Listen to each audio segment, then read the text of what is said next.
Guys, c'est le preview contre Brentford. Avant toute chose, je tiens à vous dire un grand merci à vous tous. Pourquoi? Parce que nous venons d'atteindre les 1000 abonnés sur YouTube. 1000 abonnés, c'est synonyme d'avoir la possibilité de faire des lives, des directs sur YouTube. Il faut au moins 1000 abonnés pour lancer des directs. Et dans un second temps, 1000 abonnés, c'est aussi le fait d'être éligible à une certaine rémunération. Donc déjà, on va attendre de voir. Pourquoi? Parce que sur Facebook, normalement, il fallait 10 000 abonnés. Nous avons presque 22 000 abonnés aujourd'hui. Malheureusement, le pays dans lequel je suis, ce n'est pas éligible. Même chose pour TikTok. Donc, on va attendre de voir. Si tel est le cas, nous allons mettre en place des choses progressivement. Nous allons peut-être commencer à analyser, décortiquer les conférences de presse en direct. Nous allons faire un point de temps en temps, histoire de répondre à vos questions. Donc, de façon assez progressive. En attendant, merci à vous tous. Continuez les likes, les pouces, les partages et vos commentaires. Sincèrement, j'aime. Merci, guys. Alors, la première chose que j'ai envie de vous dire, c'est toute chose qui sort des médias 24 heures, 48 heures, voire même 72 heures après une défaite, généralement, c'est du spin, spin, spin. Je répète, toute chose qui sort des médias juste après une défaite, c'est du spin. Ils savent que généralement, on n'est pas capable de penser à deux choses à la fois. Donc, quand ils vous font du spin, spin, spin, vous oubliez en quelque sorte la défaite et vous vous dites, pourquoi pas Paul Mitchell, par exemple? Pourquoi pas le défenseur d'Everton? Pourquoi pas les Qataris qui vont surenchérir leur offre? Tout ça, c'est du spin. Chaque fois que vous allez entendre quelque chose qui va vous plaire, quelque chose en tout cas qui est censé apaiser nos cœurs, vraiment nous réconforter en tant que fans, supporters de Manchester United, dites-vous que c'est du spin, surtout juste après une défaite. Ce qui est vrai, c'est que Radcliffe, ce scélérat, prépare une offre pour acheter 25% et laisser les commandes aux Glazers. S'il fait ça, je pense que c'est la fin de Manchester United. S'il fait ça, le mec, il est passé carrément de je vais acheter le club en entier, 100%. Ensuite, il est passé à 50%. Maintenant, il va à 25%. Il est prêt vraiment à tout pour avoir des parts de Manchester United. S'il fait ça, ça sera la fin de Manchester United. Et ça, c'est sorti bien avant notre défaite contre Galatasaray. Et ce qui est vrai aussi, c'est que côté Qatari, ils refusent faire de façon ferme, honnêtement, de surenchérir leur offre. Pourquoi? Parce qu'ils savent que c'est peut-être juste un moyen de pression, un moyen de les pousser à surenchérir, à augmenter leur offre. Donc, voici les deux choses vraies que vous avez entendues cette semaine. Tout le reste, c'est du spin, spin, spin. Les Glazers sont des masters, des chefs en termes de communication. Ils savent comment calmer les fans. Ils savent comment calmer les ardeurs. Chaque fois qu'il y a une défaite, dans les 24, 48 heures, voire 72 heures, vous allez avoir des rumeurs de transfert de joueurs, des rumeurs de vente du club. Bref, que des choses apaisantes. C'est du spin, spin, spin. Pour en revenir à la conférence de presse, sincèrement, je l'ai regardée et je vais dire que quelque part, j'ai eu peut-être pitié de Ten Hag. J'ai vu du désarroi dans son regard, j'ai vu de l'impuissance, j'ai vu quelqu'un qui cherche des solutions, quelqu'un qui se bat et qui, à l'heure actuelle, se trouve coincé, bloqué. Ce même regard-là, je l'avais vu dans les yeux de Van Gaal, dans les yeux de Mourinho, dans les yeux de Moïse et dans les yeux de Ten Hag. Ce regard-là, perdu, où tu essayes, en tout cas, dans ta tête, tu cherches des solutions. Pour moi, les solutions, elles sont simples. Il faut juste qu'il arrête de faire du favoritisme et qu'il reprenne le contrôle, managérialement parlant. C'est tout ce qu'il faut faire à Ten Hag. Dans le jeu, beaucoup critiquent le jeu de Ten Hag, mais encore une fois, le problème, ce que peut-être que j'ai pas souligné, c'est que pour moi, Rashford et Bruno sont des joueurs de transition. C'est la raison pour laquelle ils étaient excellents avec Ole Gunnar Solskjaer. Ten Hag est un coach de possession. Donc, si tu veux grandir dans ton projet Ten Hag, je suis désolé de le dire, mais il y a certains joueurs dont tu dois te débarrasser. À moins que tu les transformes, ça va être difficile. Quand Guardiola il arrive, Deco, Eto'o, Ronaldinho et Yaya Touré sont d'excellents joueurs, mais ces joueurs-là ne rentrent pas dans son système. Alors, ils s'en séparent. Donc, Bruno, oui, je sais que vous l'aimez bien, mais Bruno, c'est un excellent joueur, mais dans un système de transition. Donc là, ce qu'on est en train de faire, ce qu'on est en train de vivre, c'est que Ten Hag est en train de vouloir s'adapter à ses joueurs au lieu de l'inverse. Et ça, c'est problématique. Donc pour moi, c'est très simple. Si Ten Hag arrive finalement à se faire licencier, ça sera de sa faute. Parce que les solutions, il les a. Le football qu'il veut mettre en place, on voit quelques glimpses. On voit quelques échantillons avec les jeunes. On voit la possession qu'il veut mettre en place. Mais tu peux pas avoir un football de possession, un football de transition. Ce n'est pas compatible. Donc pour moi, il va falloir faire des choix, tôt ou tard. Sinon, il va finir par sauter. C'est aussi simple que ça.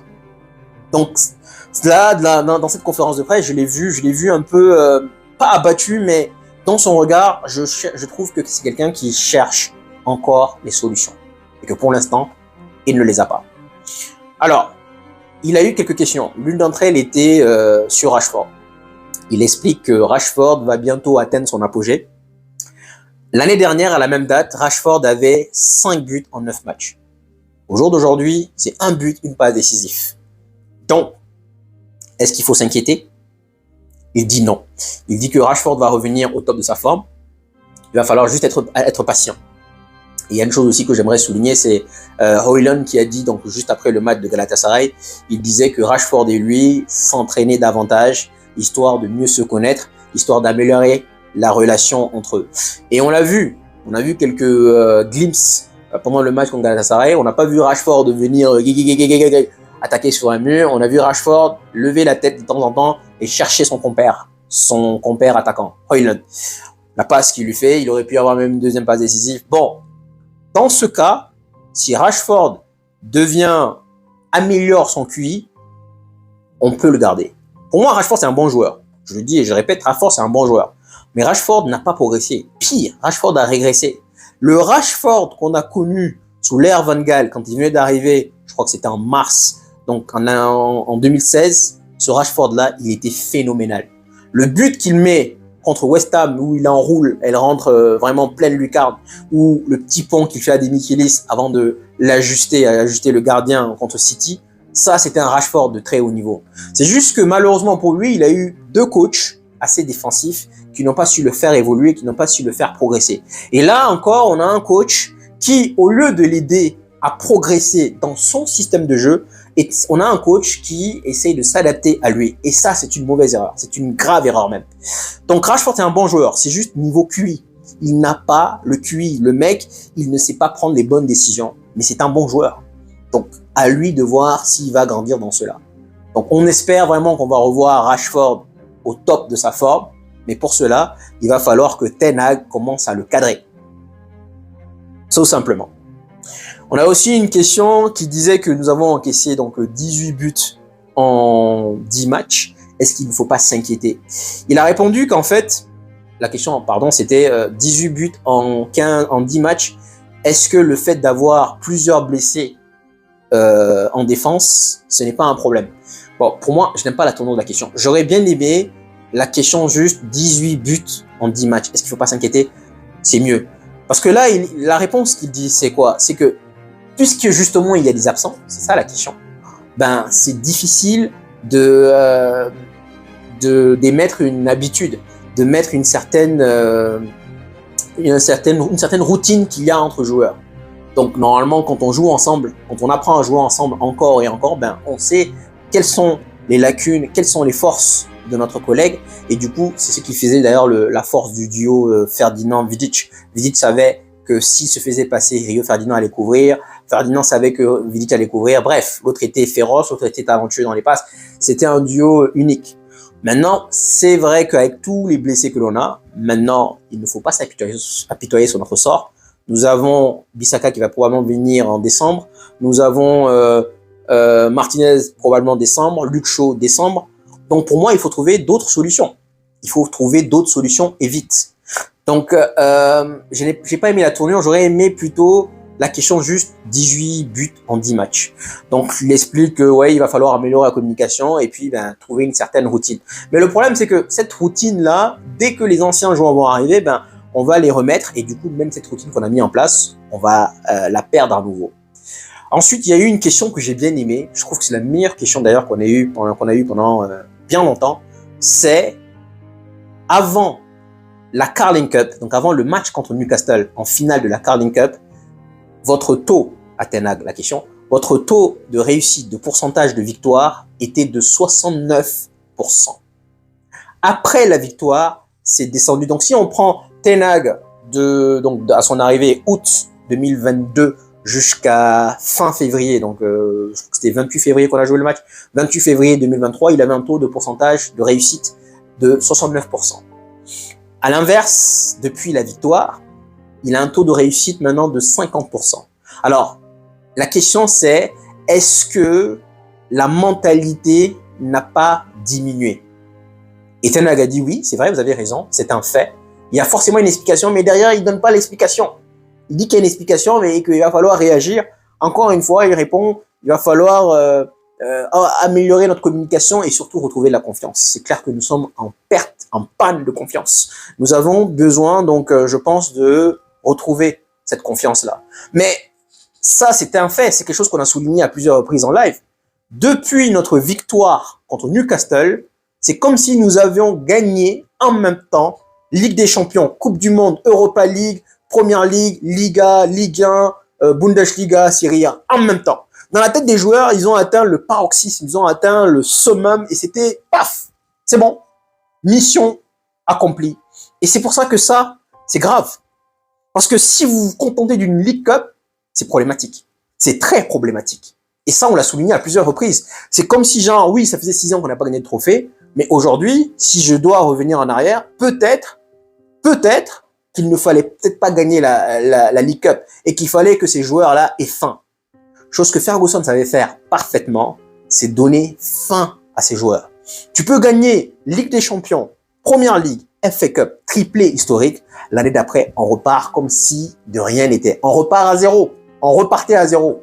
Et encore, et encore, et encore. Donc ces joueurs-là, il a fini par gagner 13 Premières Ligues parce qu'à chaque fois, il arrivait à transmettre ce désir ardent de victoire.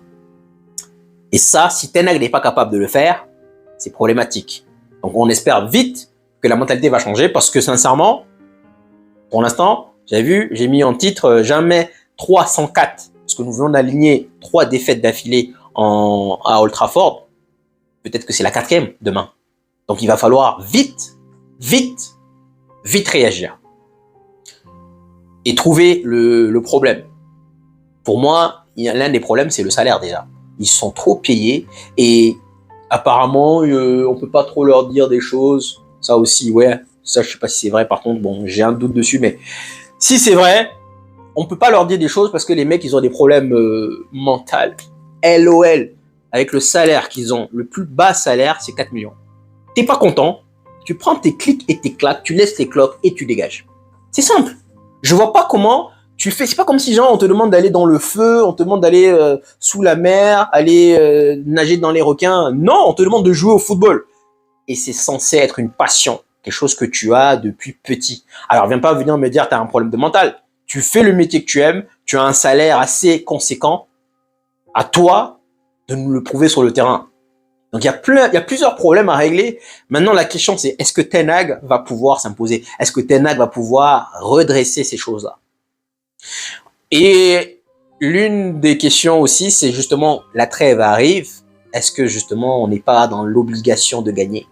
Parce que partir avec 4 défaites à Old Trafford, ça va laisser un goût très amer et beaucoup de choses peuvent arriver. Peut-être que le temps que les joueurs reviennent, on va le liquider, on va le licencier Ten Hag. Donc, est-ce que il a dit, bah, dans tous les cas, nous devons gagner tous les matchs? C'est vrai que nous devons gagner tous les matchs. Et que ça ne change pas. Sauf que ça fait longtemps qu'on n'a pas vu toute chose. Sincèrement, si on pose le problème à plat, Ten Hag doit arrêter de faire du favoritisme.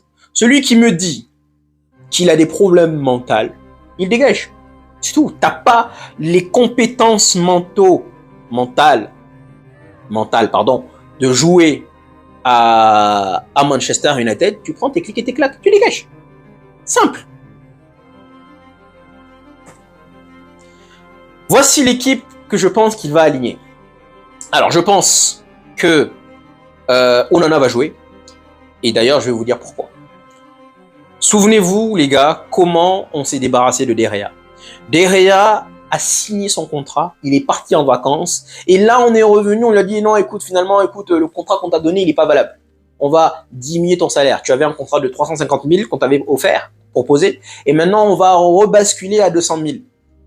Donc le temps que Derea se dit mais qu'est-ce qui se passe, on est revenu encore lui dire non mec, non. Finalement, ben, tu ne nous intéresses pas, tu ne seras pas prolongé, dégage. La manière dont on s'est débarrassé de Derea, c'est scandaleux, pitoyable. Alors, est-ce que vous imaginez, et je pense que Ten Hag est derrière ça quand même, alors est-ce que vous imaginez la pression qu'il a mis sur les Glazers, sur Richards, sur Murto, pour se débarrasser de Derea, pour aller chercher Onana? Nous avions un budget de 200 millions, on a quand même dépensé donc quasiment un quart sur Onana. Alors, est-ce que vous pensez vraiment que aujourd'hui, moi, je vais faire quelque chose, tout faire pour me débarrasser de quelqu'un dans la boîte dans laquelle je suis?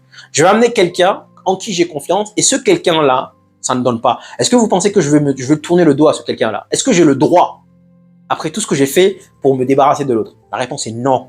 Donc pour moi, il a dit d'ailleurs que Onana est une personne de caractère, il va retrouver ce caractère-là. Pour moi, Onana sera titulaire demain. Donc Onana, maintenant, l'une des solutions, c'est qu'arrête de nous mettre Amrabat au milieu de terrain, à la latéral, pardon. Remets-le au milieu de terrain. Donc, tu peux peut-être aller avec, soit, comme on l'a dit la dernière fois, avec un jeune du club, un latéral, gauche ou droit, et tu fais basculer Dalot peut-être de l'autre côté. Ou alors, tu peux aller avec un Lindelof à droite, un Varane, un Maguire, il faut prendre le risque, même s'il est nul, un Maguire et un Dalot à gauche. De sorte à nous mettre Amrabat au milieu. Mais vu que Ten Hag est têtu, et c'est encore l'une des raisons pour laquelle je dis, si jamais il se fait licencier, ça sera de sa faute, il va repartir, je pense, j'espère me tromper, mais je pense qu'il va repartir avec Dalot, Varane, Lindelof, je dirais Evans. Dalot, Varane, Evans, Amrabat. Il va nous reconduire Amrabat à ce poste. J'espère vraiment me tromper. S'il le fait, je vais dire big up à toi, Ten Hag. Casemiro, vu qu'Eriksen, Hannibal est sorti à la mi-temps et qu'Eriksen est rentré à la mi-temps, il a fait une bonne impression. Eriksen va être titulaire, je crois. Bruno, l'incontournable Bruno, ça aussi c'est l'une des raisons. Bruno n'est pas un mauvais joueur, mais je dis c'est un joueur de transition. Et parfois, il faut que tu lui expliques les choses. Donc si tu veux pas le drop, parce que c'est ton capitaine, c'est aussi l'une des raisons pour laquelle tu vas te faire virer. Donc l'incontournable Bruno va jouer. Anthony, le mec il est parti chercher à 100 millions, qu'il aime bien, la dernière fois il l'a fait jouer, je pense qu'il va le faire titulaire. Mount, malgré son bon match, va aller sur le banc. J'espère vraiment me tromper, mais dans le cas où j'ai raison, ce sera Ten Hag, il va assumer donc son licenciement. Mount va retourner sur le banc, Anthony à droite, Rashford à gauche, Højlund. Voici l'équipe avec laquelle je pense qu'il va partir. Encore une chose, tout est mental dans cette équipe. Quand nous marquons en premier, le problème c'est la communication. Ten Hag leur dit, il ne faut surtout pas encaisser de but après avoir marqué. Donc ce qui fait que psychologiquement, quand on marque, notre façon de jouer change. Parce que justement, on fait focus, donc on cogite sur le fait qu'il faut ne pas prendre de but. Donc notre façon de jouer va changer parce que on va se dire tout de suite, il ne faut pas que j'encaisse. Et on va encaisser comme ça. C'est ce qui fait que dès qu'on marque, on encaisse. Parce que Ten Hag leur dit, il ne faut surtout pas encaisser. Ça, c'est une erreur dans la communication. Tu dis à quelqu'un, ne surtout pas faire ça, et il va penser à ça et il va le faire. Au contraire, on doit aller chercher le deuxième, on doit aller chercher le troisième, quatrième, cinquième s'il le faut. On ne doit rien changer. On joue bien pendant 20 minutes et tout de suite, dès qu'on marque, on arrête, on change notre façon de jouer. Pourquoi? Parce que notre façon de penser change. On se dit, il ne faut surtout pas qu'on encaisse. Ça, c'est une erreur de communication de Ten Hag. Donc, le problème, c'est que quand on encaisse en premier, head drops, on est mort. Et quand on marque, on va encaisser dans les prochaines minutes. Alors, j'ai envie de vous dire 1-0, encore une fois, le supporter, le cœur qui parle. J'ai envie de vous dire 1-0 pour Manchester United. Mais je sais qu'on va encaisser. Alors, j'ai envie de vous dire 2-1. Mais là, le problème n'est pas... le problème est surtout mental. Si on arrive à encaisser, allons-nous pouvoir, comme l'année dernière, on le faisait très bien l'année dernière, allons-nous pouvoir retourner la situation? Ou alors, si on arrive à marquer en premier, allons-nous pouvoir aller chercher le deuxième et tuer le game? Ou alors, on va encaisser juste après, comme contre Galatasaray, comme contre Arsenal, comme contre d'autres matchs. Ce match sera décisif. Mais Ten Hag a les clés, les gars. On voit le jeu qu'il veut mettre en place avec les jeunes, il a les clés. À lui de voir s'il sera apte, capable de poser ses cornes. Et puis voilà. Mais il a les clés. Dites-moi ce que vous en pensez en commentaire. Encore une fois, un grand merci à vous tous, guys. Et on se dit prochainement. Prenez soin de vous.